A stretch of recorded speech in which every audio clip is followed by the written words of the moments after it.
तद्विद्धि प्रणिपातेन परिप्रश्नेन सेवया उपदेक्ष्यन्ति ते ज्ञानं ज्ञानिनस्तत्त्वदर्शिनः। इस ज्ञान को तू तत्वदर्शी ज्ञानियों के पास जाकर समझ। ज्ञान को तू तत्वदर्शी ज्ञानियों के पास जाकर समझ।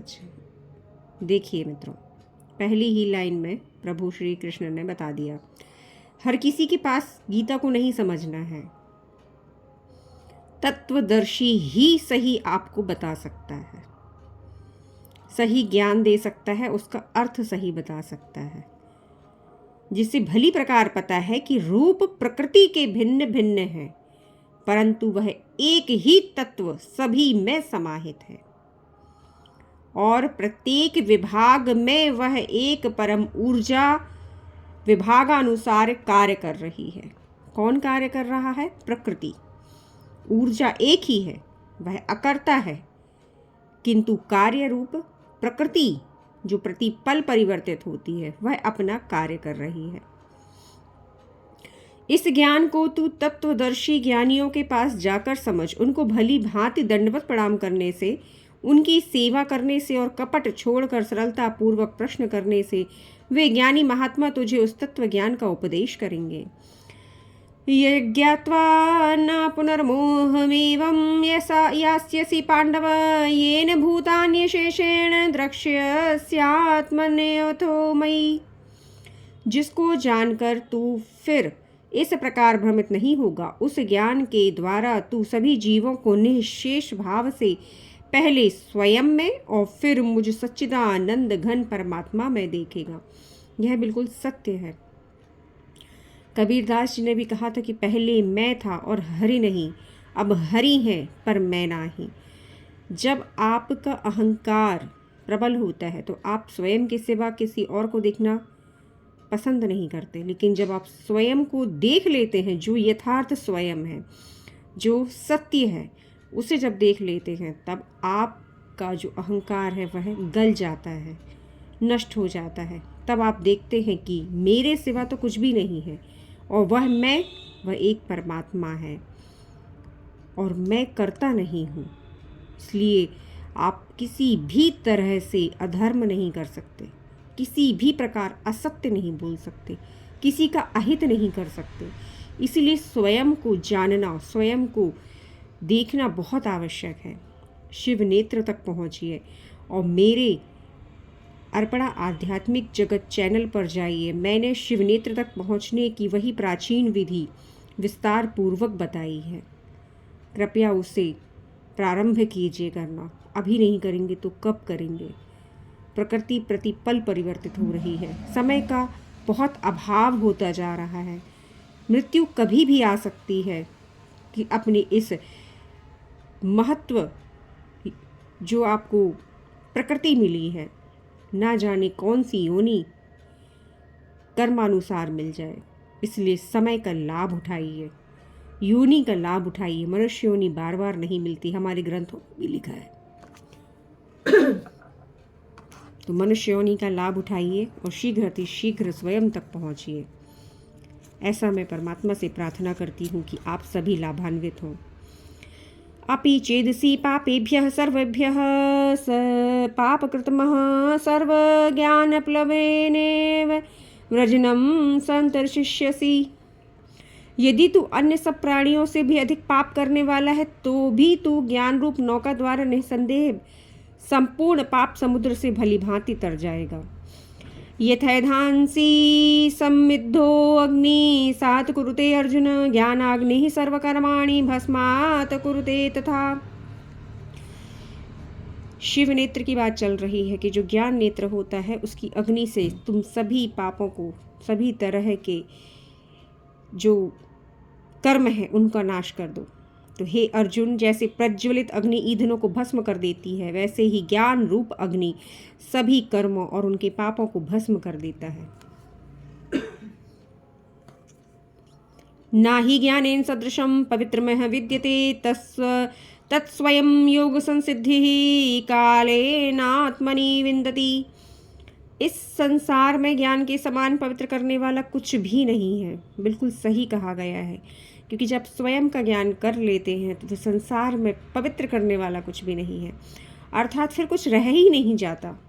स्वयं का ज्ञान करके न कोई कर्म है, न अकर्म है, न विकर्म है, न कोई यज्ञ, कुछ भी नहीं है। फिर आपको ज्ञात हो जाता है कि जो भी है सब प्रकृति कर रही है, मैं तो कुछ भी नहीं हूँ।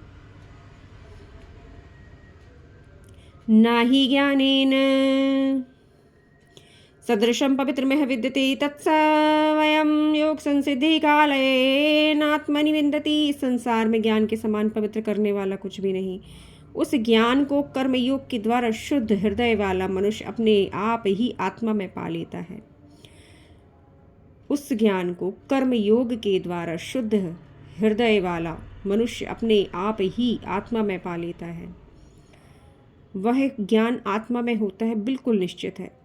कर्म योग में के द्वारा होता है, यह भी निश्चित है।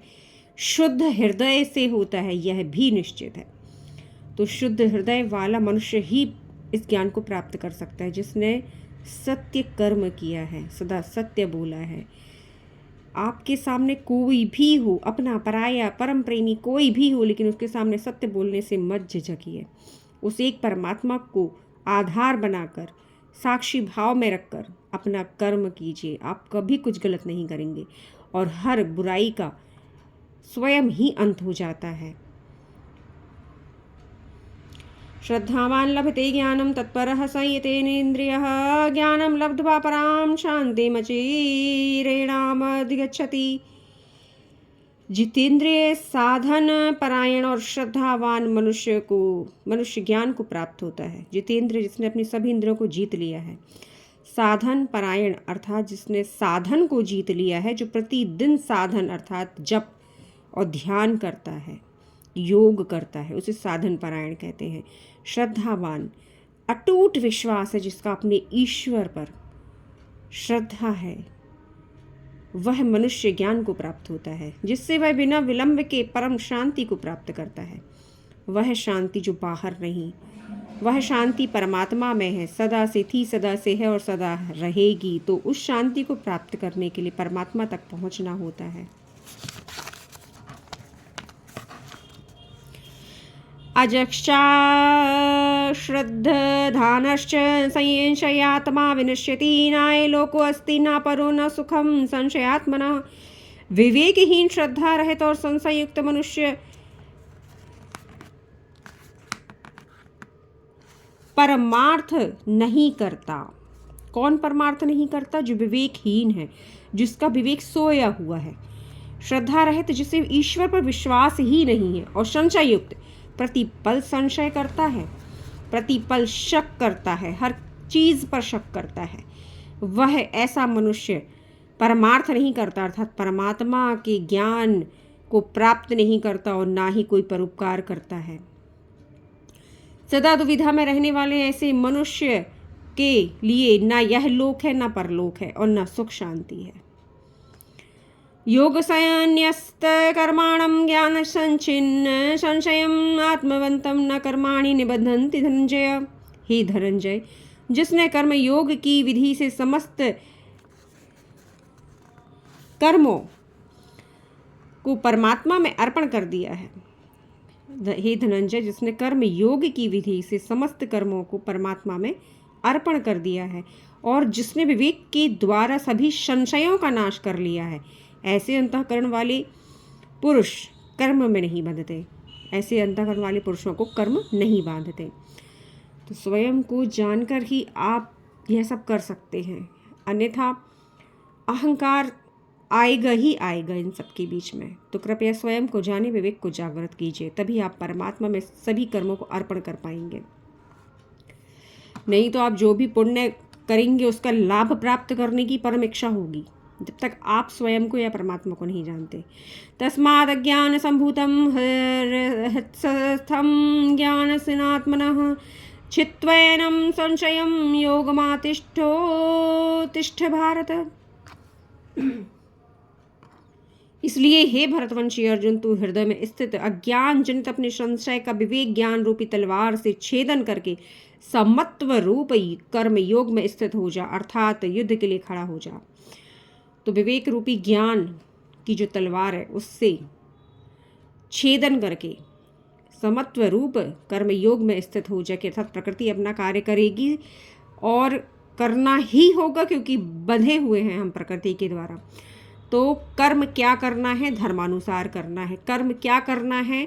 विचार युक्त करना है, विवेक युक्त करना है। तो उस कर्म करने के लिए तैयार हो जाए। तीसरी ओम तत्सदिति श्रीमद्भगवद्गीता उपनिषत्सु ब्रह्म विद्यायां योगशास्त्रे श्री कृष्ण अर्जुन संवादे ज्ञान कर्म संन्यास योगो नाम चतुर्थोऽध्यायः।